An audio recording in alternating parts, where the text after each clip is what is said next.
Rebonjour à tous. Eh bien, prenons encore un court instant aujourd'hui pour lire et méditer un deuxième passage du livre du ciel de Luisa Picarreta. Au nom du Père qui m'a créé, du Fils qui m'a sauvé et du Saint-Esprit qui me sanctifie. Amen. Jésus, je m'immerge en toi à nouveau dans ta divine volonté. Je reste unie à toi, identifiée à toi, consumée en toi, ma volonté fusionnée dans la tienne. Et vraiment, je te demande de te servir de mon humanité comme d'un débordement de toi-même. Seigneur, utilise ma voix, utilise mes regards, utilise mes pensées, mes mains, mes pas, que tout soit rempli de toi, que tout soit marqué du sceau de ta présence, du sceau de ton divin fiat, Seigneur. Merci, Seigneur, pour tout ce que tu nous donnes, toutes ces grâces, toutes ces bénédictions, tous ces cadeaux. Merci pour ton amour sans borne, pour ta miséricorde sans limite pour chacun de nous. Merci de nous avoir donné ta maman comme maman. Elle, la reine du royaume de la divine volonté qui, jour après jour, vient nous nourrir en fait, comme si nous étions des nouveau-nés. Il suffit que nous nous abandonnions entre ses bras et elle vient nous donner une petite gorgée de ta divine volonté, Seigneur. Elle nous amène, elle nous forme, elle nous éduque, elle nous prend par la main et elle nous ramène à notre juste place dans ton cœur. Alors merci de nous l'avoir donnée, elle est formidable et nous l'aimons vraiment et nous souhaitons la recouvrir de ton amour, de tes baisers, de ton affection, de l'amour trinitaire et lui offrir tous les actes d'amour de tous les saints de tous les temps, tous refaits dans ta divine volonté. Nous voulons vraiment la remercier pour tout ce qu'elle fait pour nous, maintenant. Jésus, je te demande à nouveau de nous disposer tous pour accueillir ce nouvel enseignement, que rien ne se perde et que ces mots bénis et nous puissions vraiment nous en délecter, que vraiment cela puisse transformer nos cœurs, nous façonner, nous faire grandir dans cette ressemblance avec toi et que nous puissions vraiment nous décider à cette mise en pratique. Parce que Jésus, tu nous le dis tout le temps, cela ne suffit pas de lire, oui, vous aurez comme votre âme dans une douche de lumière, comme votre âme qui va être comme parfumée. Mais cela ne va pas rester. Il n'y a que dans la mise en pratique que vous allez rentrer en possession de tout ce que je veux vous donner. Toutes ces grâces, ces attributs divins, ces qualités divines, ma joie profonde. Être en possession de cette source jaillissante, comprenant tous les biens du ciel, mes bienfaits, mes grâces, tout, mes œuvres, mes qualités, mes attributs, tout. Donc vraiment, devenez propriétaire. Venez vous unir à moi continuellement et je vous remettrai à cette place à laquelle je vous attends et je vous revêtirai vraiment de ma lumière, de ma splendeur. Vous serez vraiment unis à moi dans ma gloire et vraiment je vous aimerai d'un amour jaloux en fait, comme Jésus, vraiment qui suit Luisa partout, qui l'aime immensément. Il nous aime tous bien sûr, mais il protège tous les actes faits dans la divine volonté, comme ce sont des actes qui sont plus du tout humains mais qui deviennent divins, éternels. Et bien ces actes sont protégés jalousement. Donc Jésus envoie des kyriades d'anges pour vraiment porter ces actes et les amener comme de précieux trésors, de précieux joyaux au pied du trône de l'éternel et vraiment cela glorifie parfaitement la Trinité au nom de tous les hommes. Donc vraiment l'âme qui vit dans la divine volonté peut amener une consolation à Jésus, peut amener du réconfort, elle peut offrir son âme comme tabernacle d'amour, comme un petit lieu où Jésus peut déposer ses peines, ses amertumes, peut se reposer aussi, parce que Jésus ne trouve pas de repos dans tous ces cœurs tourmentés, ces cœurs vraiment gangrénés par la volonté propre. Tandis dans une âme qui vit dans la divine volonté, il retrouve son propre ciel, puisque c'est lui qui a lui-même dépouillé l'âme.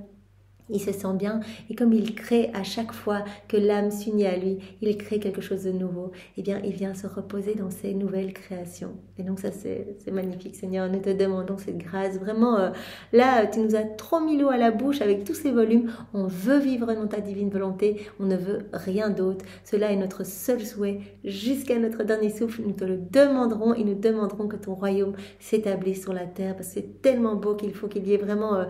qu'il faut que toutes les âmes, en fait, puissent t'aimer et être dans ce retour d'amour avec toi, cette réciprocité d'amour avec toi pour que vraiment l'harmonie, l'équilibre puisse être rétabli entre le ciel et la terre. Jésus, parle maintenant à travers ma bouche, envoie sur chacun de nous ton Esprit Saint, que ce moment fait en union avec toi puisse avoir des retombées dans tous les cœurs. Vraiment, c'est ce que nous te demandons, que plus aucune âme ne se perde, Seigneur, pour que tu sois heureux, que tu sois, reconnu de tous, que tu sois adulé, adoré, respecté, Seigneur. Alors le passage que nous allons méditer est celui du 15 août 1927, toujours dans le volume 22, et c'est Luisa qui parle. je faisais ma ronde à travers toute la création selon mon habitude, afin de m'unir aux actes que la suprême volonté exerce en elle. Voilà ce qu'elle fait d'habitude. Je ne me lasse pas de le répéter parce que pour moi aussi, ça martèle toutes ces vérités, tous ces enseignements de Jésus, ça les martèle dans nos cœurs et vraiment pour que nous soyons totalement transformés par tous ces mots bénis. Alors voilà, Louisa, elle fait ses rondes comme Jésus lui a enseigné. Elle vient tenir compagnie à la divine volonté opérante et agissante dans chaque petite chose créée. Nous sommes tous appelés à faire cela. Donc vraiment, elle tient compagnie à la divine volonté. Elle place je t'aime, je t'adore, je te loue, je te bénis, je te remercie Seigneur au nom de tous avec ta volonté. Et je te demande que le royaume de ton divin fiat puisse s'établir sur la terre. Voilà ce qu'elle fait. Et elle parcourt toute la création et elle sait très bien que la divine volonté qui travaille dans les éléments créés, eh bien conserve les qualités divines de Dieu. Dans chaque élément, il y a des qualités différentes et elle va les recevoir et ces qualités vont aussi pouvoir être déversées dans tous les cœurs. Donc vraiment, elle travaille à la transformation des cœurs et à l'avènement du royaume de Dieu. C'est elle qui a été choisie pour former ce royaume en union avec Jésus et nous montrer comment faire puisqu'elle est notre modèle, elle est notre chef de file puisque vraiment c'est, voilà, elle qui a formé ce royaume avec Jésus et que c'est le premier maillon vraiment à vivre dans la divine volonté, après la Vierge Marie, mais qui ne forme qu'un maillon unique avec Jésus. Bien sûr, après Adam, mais bon, lui, il a malheureusement quitté la divine volonté. Donc elle, c'est la première née de la divine volonté, c'est-à-dire que c'est comme si c'était elle qui était sortie en tout premier des mains de la Trinité, en fait. Voilà, puisqu'Adam a raté son test, eh bien c'est elle la toute première. Donc elle est vraiment notre modèle. Nous devons observer comment elle prie, puisque ce sont les prières même de Jésus. Nous devons observer comment elle répare, comment elle loue, comment elle bénit. Donc voilà, nous sommes invités aujourd'hui une fois de plus à faire nos rondes et à demander que vienne s'établir le royaume. C'est très important. Mon toujours aimable Jésus se manifestant en moi, et en Louisa, me dit, ma fille, toutes les choses créées possèdent l'unité de mon divin fiat. Bien que divisés en de nombreux actes, ces actes sont reliés ensemble et inséparables les uns des autres dans l'unité de la même divine volonté. Ça, on le dit depuis quelques jours, en fait Jésus nous en parle tout le temps, un acte unique et éternel d'amour. Tout est relié, tout est connecté, il y a cette unité. Donc l'âme qui va vivre dans la divine volonté sera dans cette unité, elle sera connectée à chaque élément créé, donc elle sera connectée à absolument tout, aux anges, aux saints, elle pourra réparer au nom de tous, etc. Elle sera vraiment dans cette unité, elle sera dans ce grand bain, cet acte unique et éternel de Dieu. Bien que divisés en de nombreux actes, ces actes sont reliés ensemble et inséparables les uns des autres dans l'unité de la même divine volonté. Vous voyez le soleil, sa lumière est un acte distinct des autres choses créées, mais sa lumière les réunit tous.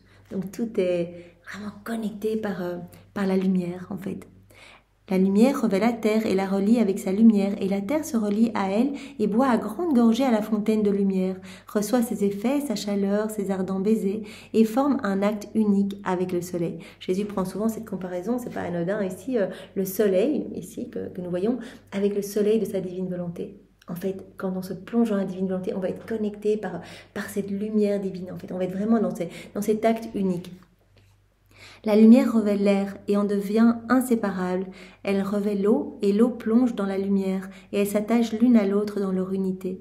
En somme, étant donné que la volonté qui les domine est une, toutes les choses créées sont reliées entre elles pour devenir inséparables. Et l'une ne pourrait se passer de l'autre. Or, l'âme qui vit dans mon divin fiat en possède l'unité, et elle est de ce fait inséparable de tous les actes que produit l'unité de ma volonté. C'est ça. Donc l'âme qui vit dans la divine volonté, elle va être inséparable de tout. C'est pour cela qu'elle est totalement connectée à chaque élément créé. Au départ, rappelons-nous, Adam, il était le chef-d'œuvre de toute la création, et toute la création, chaque élément créé, eh bien, le servait. Voilà, peut-être qu'il y avait une petite brise quand il avait trop chaud pour le rafraîchir, voilà, des petites gouttes rafraîchissantes, etc. Vraiment, toute la création le servait. Il était dans cette unité avec chaque élément créé, dans cet acte unique et éternel d'amour. Je le redis, c'est important. Voilà. Donc l'âme est de ce fait inséparable de tous les actes que produit l'unité de la divine volonté. Son unité la relie à Dieu et elle me donne la gloire des œuvres divines. Elle la relie aux anges et à tous les saints, et elle me donne la gloire angélique de celle des saints. Elle la relie à tous les éléments créés, et elle me donne la gloire des cieux, du soleil, de la mer, en somme, de toute chose où opère ma volonté. L'âme qui vit dans la divine volonté va donner la gloire à Dieu de tout ce qui est dans la divine volonté. Et elle va réparer, eh bien, pour tous ceux qui ne vivent pas dans la divine volonté, elle va pouvoir reprendre les actes de toutes les créatures, puisque vraiment, tous les hommes, en fait, sont appelés à donner de l'amour, des louanges, des bénédictions. Tout ce qui ne donne pas, l'âme qui vit dans la divine volonté va pouvoir reprendre tous ces actes faits dans la volonté propre de l'homme, les plonger dans l'acte unique et éternel de Dieu, et les refaire, les réoffrir comme autant d'actes de louange, de bénédiction et d'amour. L'âme est inséparable avec toutes les choses créées et elle forme son unité avec la divine volonté, avec tous les éléments créés, avec tout. Par conséquent, seule l'âme qui vit dans ma volonté peut me donner l'amour, la gloire de toute la création et de toute la rédemption. Il n'est pas un seul acte de ma volonté dont l'âme soit séparée. Les autres créatures pourraient le dire avec des mots, mais seule l'âme qui vit dans ma volonté possède l'effet. Vivre dans la divine volonté, s'unir à Jésus, l'appeler dans toutes nos actions, le louer, le bénir, le glorifier à chaque instant, au nom de tous, demander que son règne s'établisse, etc. Le vivre, fait, nous rend possesseurs en fait, possesseurs de ça. Donc, les autres peuvent en parler, mais le fait de le vivre, permet vraiment de glorifier Dieu à chaque instant. Je poursuivais ma ronde dans la suprême volonté, et comme j'avais offert les premiers actes d'Adam alors qu'il possédait l'unité avec la volonté suprême, afin de pouvoir m'unir moi aussi à ces actes parfaits qu'il accomplit au commencement de la création, et comme j'étais ensuite allée m'unir à l'héroïsme d'Abraham, je me disais... Donc voilà, elle fait ses rondes, elle parcourt un peu le temps, elle vient prendre tous les actes d'Adam dans son état d'innocence, quand il n'avait pas encore chuté, elle les réoffre à la Trinité, elle s'unit à ses actes, elle les réoffre, etc. Elle vient reprendre les sacrifices d'Abraham, etc. Elle les réoffre, et là elle commence à avoir une pensée. Quelle divine sagesse! On dit seulement d'Adam qu'il fut le premier homme créé par Dieu, mais il a péché et plongé la famille humaine dans le labyrinthe de tous les maux, et rien d'autre n'est dit sur lui durant les nombreuses années de sa vie. Notre Seigneur ne pouvait-il pas revenir pour le soumettre à une autre épreuve et lui demander un autre sacrifice pour mettre sa fidélité à l'épreuve? Donc elle est en train de faire ses rondes et elle se dit, mais au fond, on parle très peu d'Adam. Au début, oui, dans son état d'innocence, etc. On parle de sa chute et puis on parle plus de lui. Fini. Donc elle se dit, mais pourquoi Dieu ne lui a pas donné une seconde chance quelque part, une autre épreuve, pour un autre sacrifice pour mettre sa fidélité à l'épreuve. Et alors qu'Adam est tombé dans l'oubli, le Seigneur appelle Abraham. Et après l'avoir mis à l'épreuve et avoir reconnu sa fidélité, il le met en avant, on fait de lui le chef des générations et on parle de lui avec tant de gloire et d'honneur. Donc il est en train de penser, et Abraham, lui, il a réussi son test, et alors le Seigneur le met vraiment à la tête de toutes les générations, et on parle de lui avec tant de gloire, d'honneur, etc. J'étais en train de penser à cela lorsque mon Jésus se manifesta en moi et me dit « Ma fille, telles sont les dispositions de mon infinie sagesse. C'est ma façon habituelle d'agir lorsque si je demande un petit sacrifice d'une créature pour son bien et qu'elle me le refuse avec ingratitude, je ne veux plus lui faire confiance.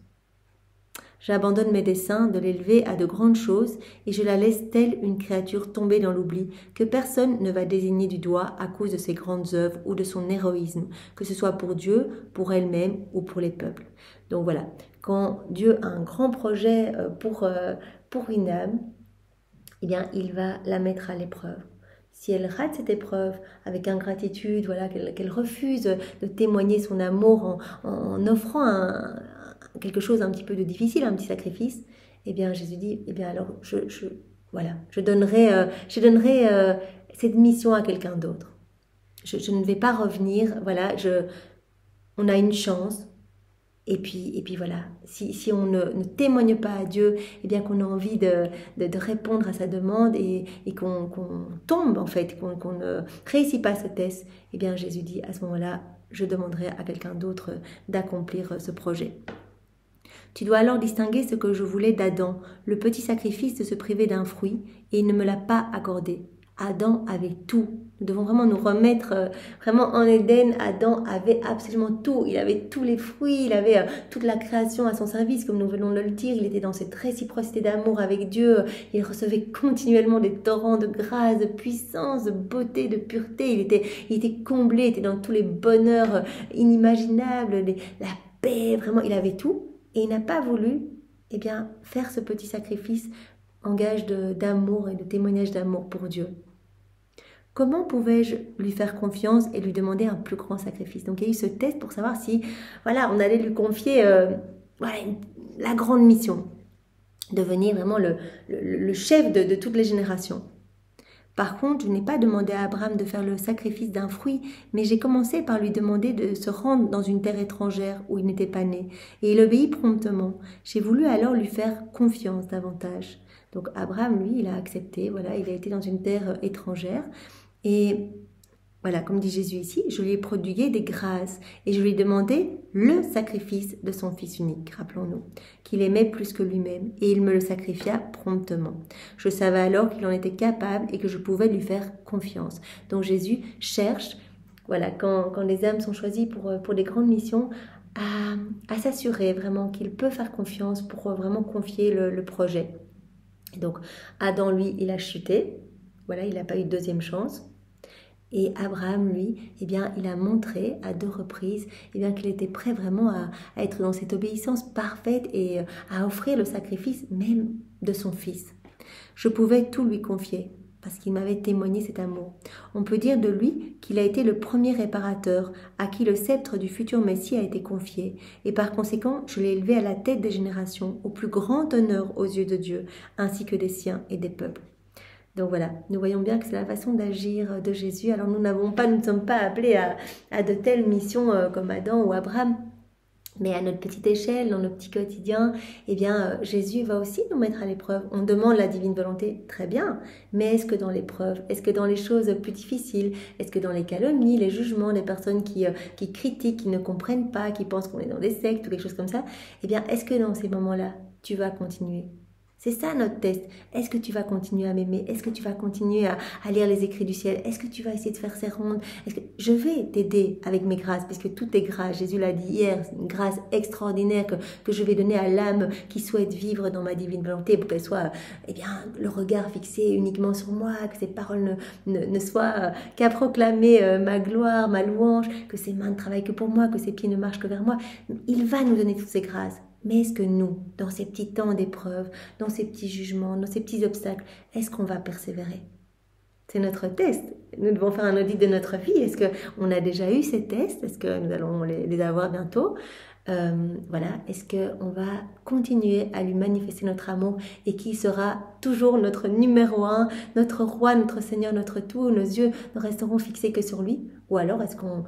à la moindre épreuve, on va lâcher, on va se décourager, on va dire non, en fait, je préfère ma petite vie bien établie, sans tumulte. Voilà, donc nous allons avoir cette épreuve, ce test. Et le Seigneur veut s'assurer vraiment, quand on demande de vivre dans la divine volonté, que c'est quelque chose que l'on veut vraiment, quel que soit ce que l'on va être amené à vivre. Voilà, donc nous devons lui manifester par notre constance, notre persévérance, quel que soit ce qui se présente devant nous, que nous désirons cela plus que notre propre vie, que nous désirons nous unir à lui continuellement. Et cela lui fait plaisir. Alors Jésus dit, regardez comment j'ai récompensé Abraham, qui est reconnu de tous, qui est le chef de toutes les générations, etc. Vraiment, qui a tous les honneurs, la gloire, etc. Je récompenserai aussi chacune des âmes qui persévèrent malgré ce qu'elle a à vivre, qui me témoigne de son amour malgré les adversités. La même chose se produit dans toutes les créatures. C'est ma manière habituelle de demander de petits sacrifices, se priver d'un plaisir, d'un désir, d'un petit intérêt, d'une vanité ou se détacher de quelque chose qui semble ne faire de tort à personne. Ces petits tests, Jésus le dit, il fait des petits tests avec toutes les créatures qui veulent vivre dans la divine volonté. Ces petits tests servent de petits supports où je dépose le grand capital de ma grâce, de façon à les disposer à accepter de plus grands sacrifices. Donc voilà, au début des petits tests, et puis un peu plus grands tests, voilà, des plus grands sacrifices, des choses un peu plus difficiles. Il veut s'assurer vraiment, avant de nous donner ce grand cadeau, que c'est vraiment quelque chose qu'on va chérir et vraiment qu'on va garder précieusement et que toute notre vie, eh bien, sera pour lui, que nous allons être vraiment de bons instruments entre ses mains. Et lorsqu'une âme me reste fidèle dans les petites épreuves, ma grâce abonde et je demande de plus grands sacrifices, de façon à pouvoir donner plus encore. Voilà, on a quelque chose d'un petit peu difficile, eh bien on peut être sûr que cela va être accompagné de torrents de grâce, de torrents de bénédictions, de cadeaux, voilà. En fait, on avance en fait. À chaque fois qu'il y a un petit obstacle, on peut se dire, ah ben, c'est bon signe, le Seigneur me met un petit test parce qu'il veut me donner plus. Et je fais d'elle un prodige de sainteté. Oh, c'est tellement beau, Seigneur, c'est vraiment me touche. Combien de sainteté commencent par un petit sacrifice et combien d'autres, après m'avoir refusé un petit sacrifice, car il leur semblait que c'était une chose sans importance, sont restés maigrichonnes dans le bien, crétines dans la compréhension, faiblardes en marchant sur la voie qui conduit au ciel. Les pauvres, on peut les voir qui rampent en léchant la terre de façon pitoyable. Voilà. Comme j'en parlais dans l'autre vidéo, voilà, c'est comme ça que la Trinité nous voit vraiment en train de ramper, gratter par terre pour suppléer une petite grâce, vraiment esclaves de nos mauvaises passions, de nos mauvaises tendances, alors qu'on pourrait être des enfants de lumière, beaux, rayonnants, remplis de tous les bonheurs célestes, de toutes les grâces, de toutes les joies. Vraiment, le Seigneur veut tout nous donner. C'est ça qu'il faut se rendre compte, qu'il suffit de donner notre oui, d'être persévérant, quels que soient les obstacles, les difficultés, et il va nous donner le package total, enfin les grâces, pour vraiment tenir. D'ailleurs, quand on rentre, qu'on met un pied dans la divine volonté, on a tellement de grâce que souvent il n'y a pas de marche arrière en fait. Si on a vraiment ce désir dès le début, qu'on sent dans notre cœur que vraiment c'est la réponse à toutes nos questions, que notre âme, on est totalement abreuvé, que chacune des paroles de Jésus, eh bien vraiment notre âme la boit, eh bien il n'y a plus de retour possible en fait. Il y aura tellement de grâce que le Seigneur eh bien, nous aidera à porter eh bien, tout ce qui ne sera présenté, tout ce qui se présentera devant nous. Et puis il faut aussi savoir que Jésus nous veut comme prolongation de sa propre humanité. Donc lui qui a été insulté, calomnié, tourné en dérision, qui a été couronné d'épines, flagellé, on lui a craché dessus, etc. Eh bien s'il nous partage une micro-gouttelette de toutes ces souffrances qui sont continuelles en fait face aux fermetures de cœur, en fait il le dit, cette passion-là elle est continuelle en fait, tant que l'homme ne revient pas à ce pourquoi il a été créé, je souffre de ces manquements d'amour. Donc cette passion est éternelle et il cherche des âmes en fait qui vont vivre dans la divine volonté pour partager et les joies, les bonheurs célestes du ciel, tout en fait, tout, la paix, etc. Et aussi pour partager eh bien, ces souffrances que lui ressent, pour que nous puissions réparer au nom de tous, que nous puissions lui donner la gloire, l'amour, l'honneur que les autres ne lui donnent pas. Donc vraiment, c'est tellement beau. On peut voir les âmes qui vivent dans leur volonté propre ramper en léchant la terre de façon pitoyable. Voilà, celles qui ne veulent pas passer au-dessus du test et qui se disent en fait non, je suis bien dans ma petite vie, pourquoi je devrais me sacrifier de ça, pourquoi je devrais mettre en péril vraiment eh bien, ma situation, peut-être qu'on va me regarder bizarrement si je fais ça et finalement voilà, j'ai besoin d'être reconnue, d'être aimée, voilà. Donc ceux qui vont ne pas passer ce test, eh bien la Trinité les voit un petit peu comme voilà, reprendre leur place errante, à lécher par terre pour essayer de supplier pour une petite grâce. Par conséquent, ma fille, il faut faire plus attention aux petits sacrifices qu'aux grands, car les petits sont la force des grands, et ils disposent Dieu à accorder sa grâce, et l'âme à la recevoir. Voilà, c'est des petits tests au début, tout petits tests. Au début, ce sera sûrement voilà, des personnes dans notre entourage qui viendront un petit peu juger, ou voilà, des trucs comme ça. Au début, des petits sacrifices, mais qui vont voilà, mener à des grandes grâces pour arriver à porter plus, à accompagner Jésus, à être totalement unis à Jésus continuellement. Pour arriver eh bien, à vivre la vie des bienheureux ici-bas, merveille, joie constante, paix éternelle, repos de l'âme, etc. Et pour, après notre mort, eh bien, être unis à Jésus. Il a dit, je garderai ces âmes unies dans ma gloire. Elles seront les plus beaux joyaux de mon trône. Elles seront une source jaillissante de toutes les béatitudes, de tout en fait. Elles ne recevront pas, comme Jésus nous le disait il y a quelques jours, comme les saints, les bienheureux. Elles ne seront pas en face de mon trône à s'abreuver des grâces, des bénédictions. Elles seront une source. Elles seront en moi, fusionnées en moi. Et elles auront cette source jaillissante sortant eh bien, d'elles. Et cette source abreuvera aussi les bienheureux, les saints du ciel. Donc c'est magnifique, on ne doit pas le faire pour les cadeaux, les promesses, etc.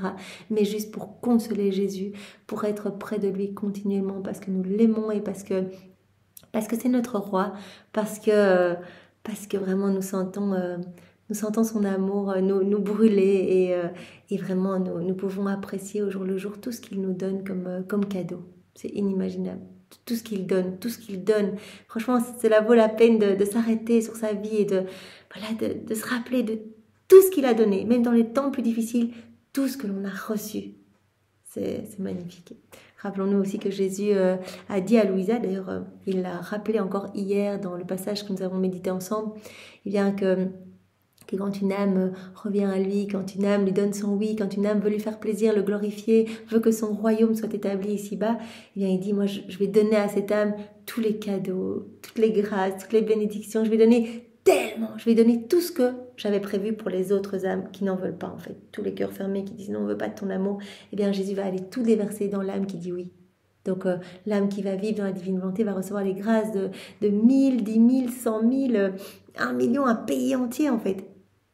Pour autant que son cœur soit un petit peu disposé au prorata de sa volonté de vivre, de son désir de vivre vraiment en union avec Jésus, de fusionner sa volonté dans celle de Jésus. Alors Seigneur, voilà, nous te manifestons aujourd'hui ce grand désir d'être tout le temps unis à toi pour que tu puisses te réjouir en nos cœurs, que nous puissions être pour toi ces petites sources de joie et que tu puisses vraiment être consolé de toutes les méchancetés humaines et de tout ce qui se passe ici-bas, de toutes ces choses provenant vraiment des forces des ténèbres. Que nous puissions réparer à chaque instant et te donner toute la gloire que tu aurais dû recevoir des hommes s'ils n'avaient pas quitté ta divine volonté. Merci Jésus, avec tes propres remerciements au nom de tous. Au nom du Père et du Fils et du Saint-Esprit. Amen. Soyez tous bénis. Belle journée à tous. Au revoir.